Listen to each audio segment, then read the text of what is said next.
오늘 우리에게 주시는 하나님의 말씀은 마태복음 18장 21절에서 35절까지 말씀입니다. 마태복음 18장 21절에서 35절까지 말씀입니다.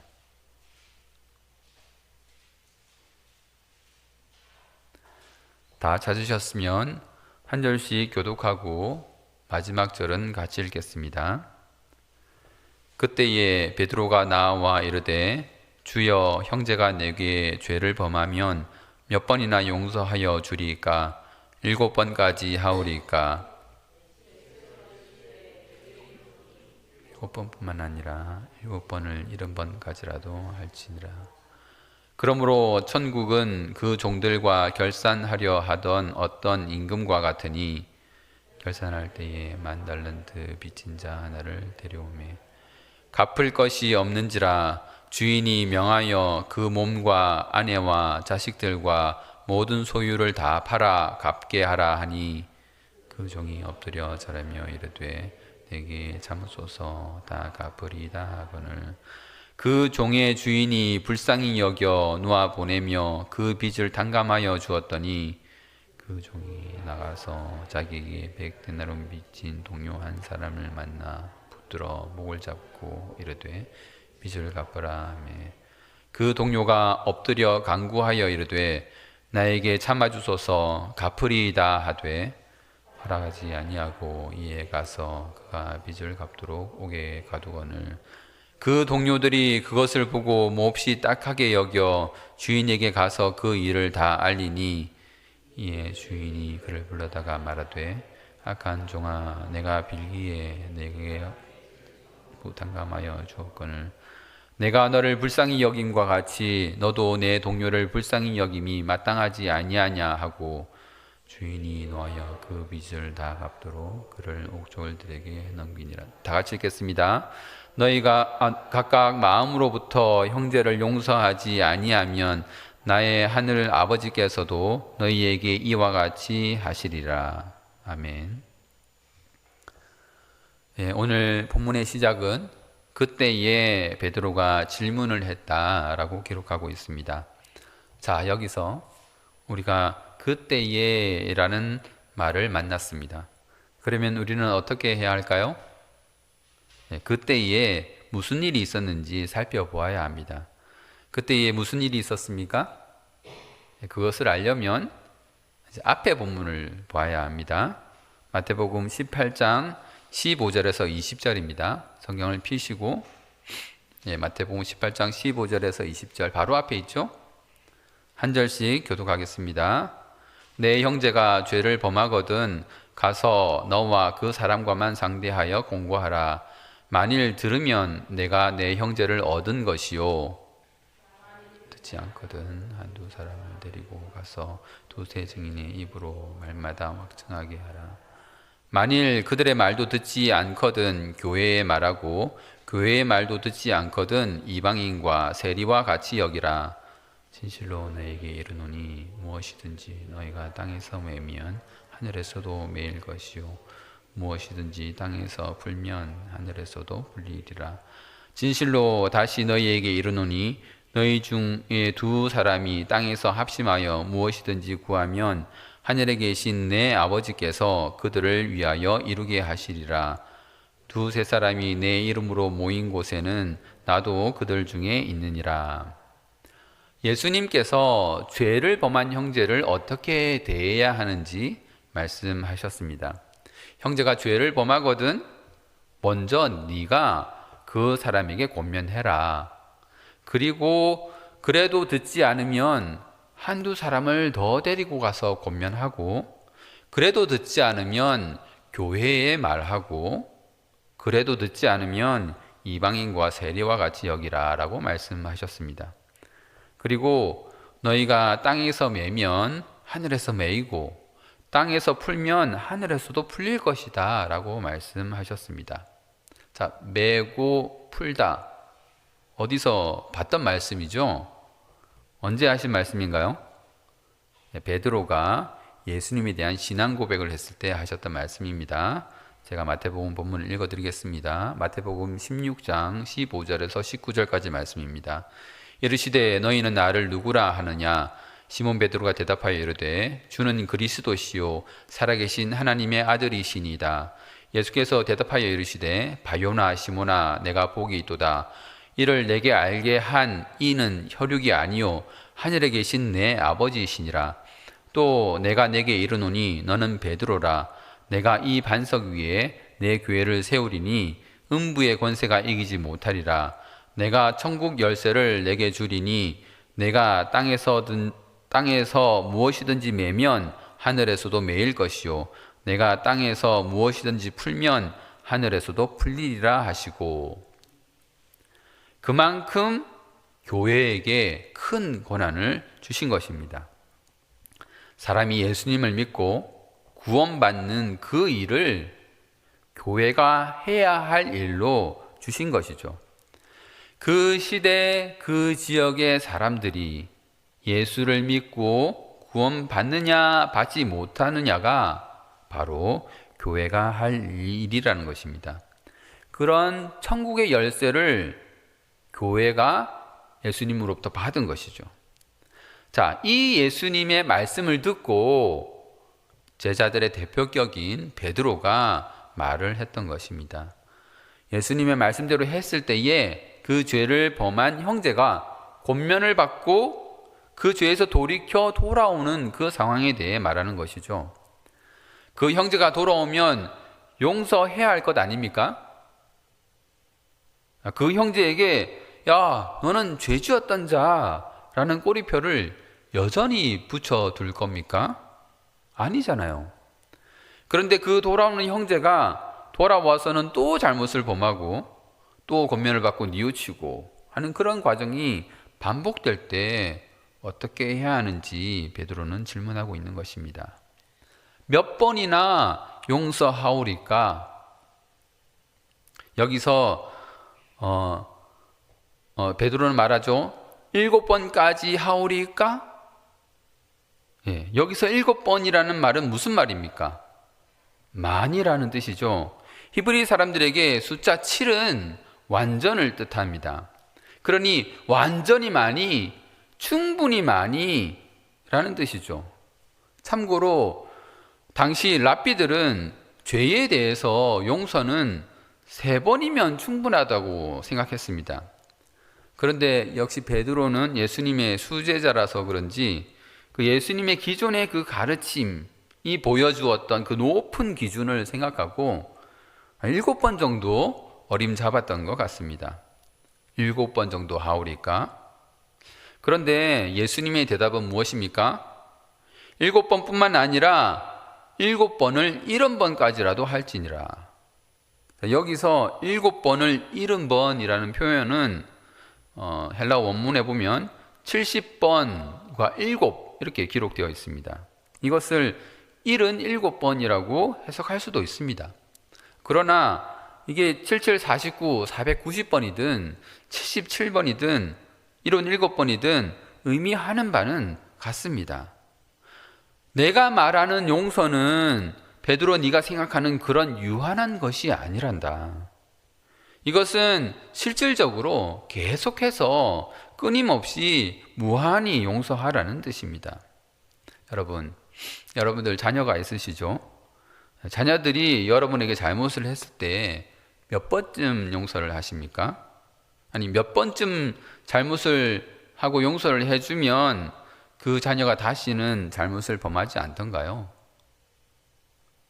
적어도 한 2-3번이면 말귀를 알아듣습니다. 아주 말을 못 알아듣는 유치원생이 아닌 이상 장성한 어른이라면 2-3번이면 알아듣죠. 그런데 490번을 용서한다고 생각해 보십시오. 490번. 성도들의 형제에 대한 용서는 바로 그런 것입니다. 형제가 잘못할 수 있죠. 네, 사람이니까 실수할 수 있고 고의적인 죄를 범하고 저지를 수도 있습니다. 자, 그러면 그를 완전히 잘라버리고 다시는 상종하지 않겠습니까? 그것이 우리 그리스도인들이 형제를 대하는 방법입니까? 아닙니다. 오늘 예수님의 가르침을 보세요. 넉넉하게 제시된 7번만 할 것이 아니라 계속해서 무한히 용서하고 받아들이라고 예수님은 말씀하고 계십니다. 여러분, 여러분에게 실수하고 잘못한 사람들을 부디 용서하시고 다시 여러분의 형제로 받아들이시길 바랍니다. 그들이 회개하고 하나님 앞으로 돌아올 그때에 여러분들은 기쁨으로 그들을 받아들이시길 바랍니다. 한편 교회는 여러분들이 실수하고 잘못하고 죄를 지었다고 해서 여러분을 절연히 잘라내지 않습니다. 여러분, 세례를 받거나 입교식을 할 때에 교회의 치리에 대해 복종하겠다고 서약했지요? 성도가 죄를 지었을 때에 교회가 주는 권면과 치리는 그 사람을 지옥 갈 사람으로 낙인 찍기 위한 것이 아닙니다.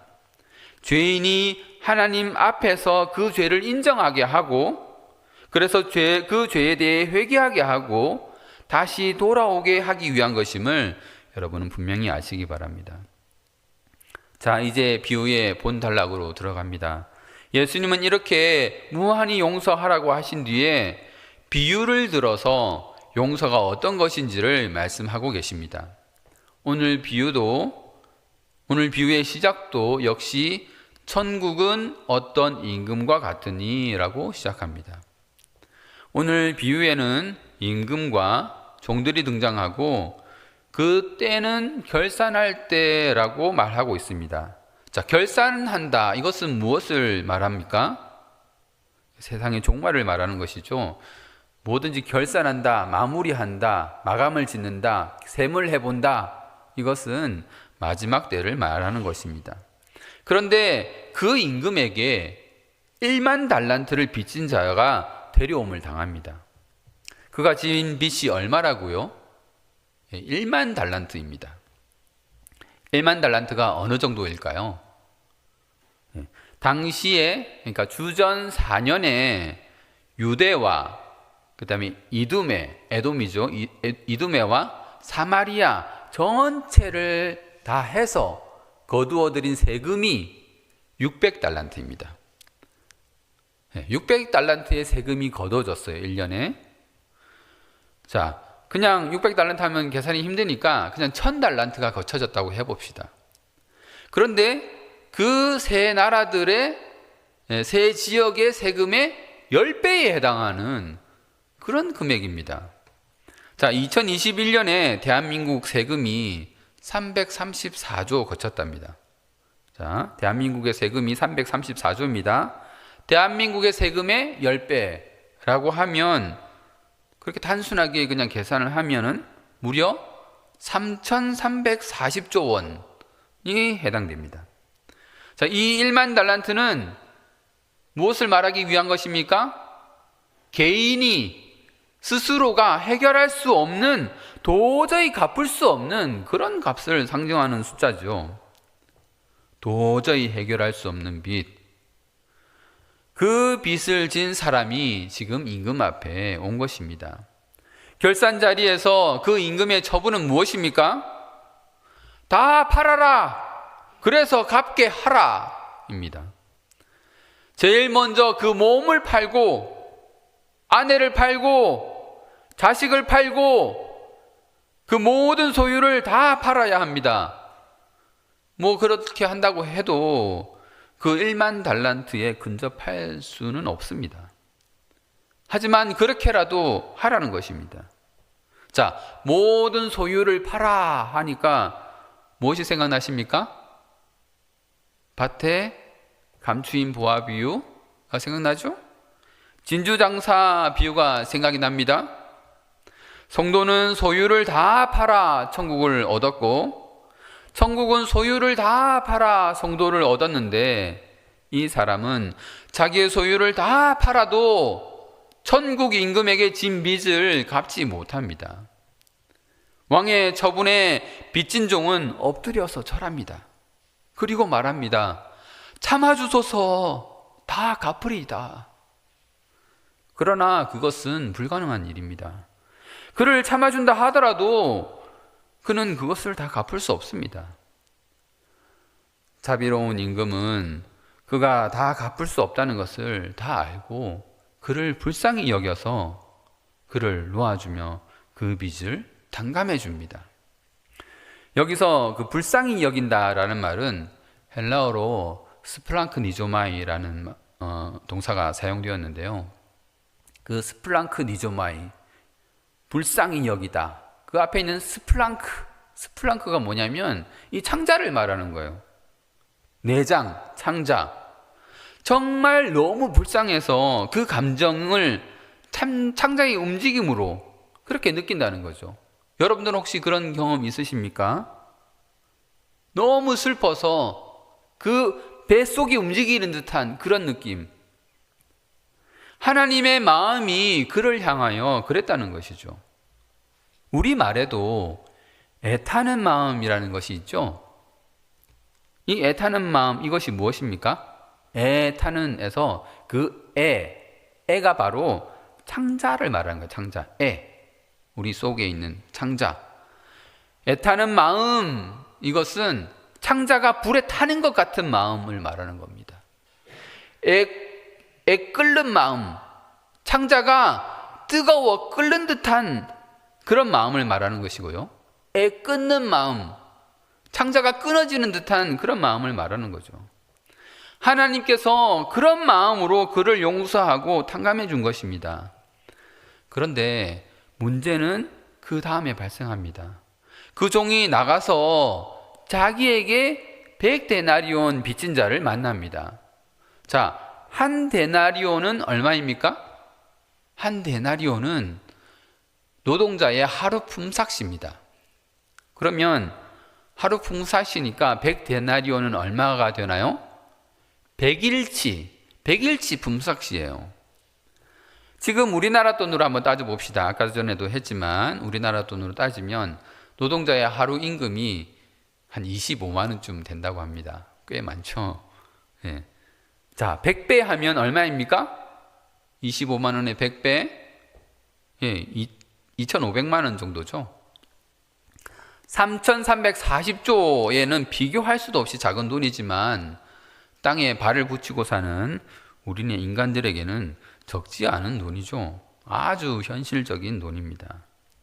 그 돈을 갚으라고 그는 동료의 목을 졸랐던 것입니다. 목을 잡힌 동료는 그 사람에게 엎드려서 말합니다. 참아주소서, 다 갚으리이다. 우리가 26절에서 보았던 그 탕감받았던 종의 강구와 완전히 일치합니다. 그러나 자신의 빚을 탕감해준 임금과는 달리 그 종은 허락하지 않고 그 동료를 옥에 가두어 버렸습니다. 이를 본 다른 동료들이 매우 딱하게 여겨서 그 일들을 주인에게 다 말했습니다. 그랬더니 주인이 그를 다시 불러 말합니다.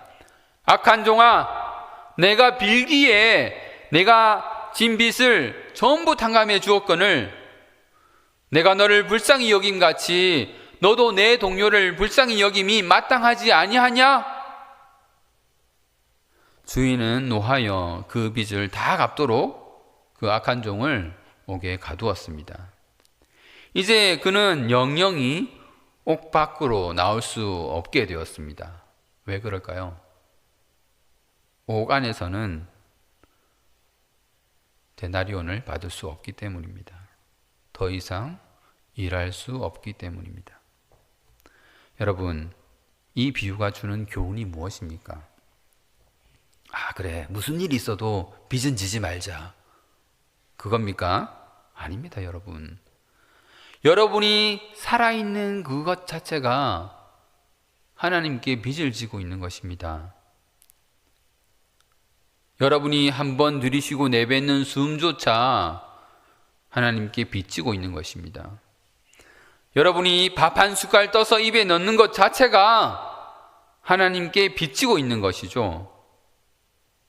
사람이 태어나서 숨을 쉬고 그 목숨을 위해 음식을 먹고 자고 입고 하는 그 모든 일상이 누구에게로부터 왔습니까? 모두 하나님이 베풀어 주신 것이잖아요. 마태복음 5장 45절입니다. 이와 같이 한즉 하늘에 계신 너희 아버지의 아들이 되리니 이는 하나님이 그 해를 악인과 선인에게 비추시며 비를 의로운 자와 불의한 자에게 내려주심이라. 하나님이 악인과 선인 모두에게 해를 비추십니다. 하늘에 계신 우리 아버지는 의로운 자와 불의한 자 모두에게 다 같이 비를 내려주시는 분이시죠. 마태복음 6장 30절입니다. 오늘 있다가 내일 아궁이에 던져지는 들풀도 하나님이 이렇게 입히시거든 하물며 너희 일까 보냐 믿음이 작은 자들아. 심지어 우리뿐만 아니라 공중의 새들까지 먹이시고 들풀조차 입히시는 분이 바로 하나님이십니다.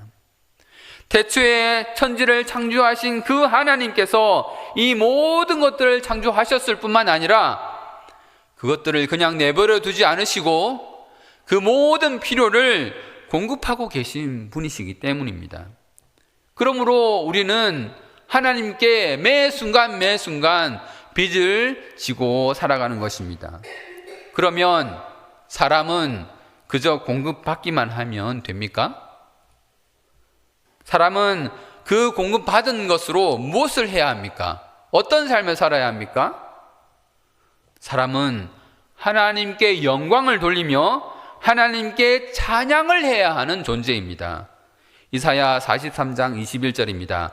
이 백성은 내가 나를 위해 지었나니 나를 찬송하게 하려 함이니라. 시편 66장 1절에서 2절까지 말씀입니다. 온 땅이여 하나님께 즐거운 소리를 낼지어다. 그의 이름의 영광을 찬양하고 영화롭게 찬송할지어다. 시편 150장 6절 말씀입니다. 호흡이 있는 자마다 여호와를 찬양할지어다. 할렐루야. 웨스터민스터 요리 제1문답입니다. 사람의 제1되는 목적이 무엇입니까? 사람의 제1되는 목적은 하나님을 영화롭게 하는 것과 그를 영원토록 즐거워하는 것입니다. 그런데 세상 사람들이 그렇게 하던가요? 세상 사람들이 하나님을 높이고 하나님을 찬양하던가요? 하나님이 주시는 것은 잘도 공급을 받지만 하나님을 전혀 높이지 않습니다. 하나님을 찬양하지 않아요. 하나님께 영광을 돌리지 않습니다. 예수님께서 이 땅에 오셔서 사람들에게 너희를 기르시는 그 하나님을 아버지라고 부르라고 하시고 나 예수를 믿어 그 하나님을 찬양하고 하나님께 영광을 돌리라고 했건만 사람들은 하늘의 일을 말씀하신 그 예수님을 십자가에 못 박아 버렸습니다. 빚을 갚기는커녕 오히려 돌이킬 수 없는 그 빚을 떠안았습니다. 마지막 날에 하나님께서 결산하실 때에 하나님 앞에서 나는 하나님께 갚을 빚이 없어요 라고 당당하게 외칠 자가 누구가 있겠습니까? 아무도 없는 것입니다. 여러분, 다른 사람을 생각할 일이 아닙니다. 그냥 저 세상 사람들, 예수 모르는 사람들 생각할 것이 아니죠. 우리를 한번 돌아봅시다. 우리가 그런 자 아니었던가요? 우리는 예수님의 십자가에 못을 박았던 그런 자들이 아닙니까? 우리가 예전에 그랬습니다. 예수 믿기 전 우리가 하나님께 영광을 돌리지 못하고 하나님께 찬양하지 않았던 자였습니다. 아니, 애초에 하나님을 알지도 못했었죠. 그랬던 우리가 하나님의 그 긍휼하심, 스플랑크니조마이, 불쌍히 여기심으로 우리가 구원받지 않았습니까? 예수 그리스도를 우리에게 보내신 그 하나님의 은혜로 우리가 구원받지 않았습니까? 우리가 정말 그러한 자라면 자신의 죄를 뉘우치고 하나님 앞으로 돌아오는 자들을 볼 때마다 먼저 나를 용서하시고 용납하신 하나님을 먼저 생각해야 할 것입니다. 나를 용서하신 하나님께서 저도 용서하고 받으시는구나 라고 생각해야 할 것입니다. 바울은 에베소 교회에게 이렇게 말했습니다. 에베소서 4장 32절입니다.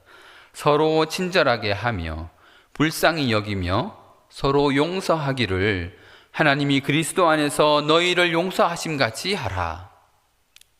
하나님이 너희를 용서하신 것 같이 너희도 서로 용서하라 라고 바울은 말합니다.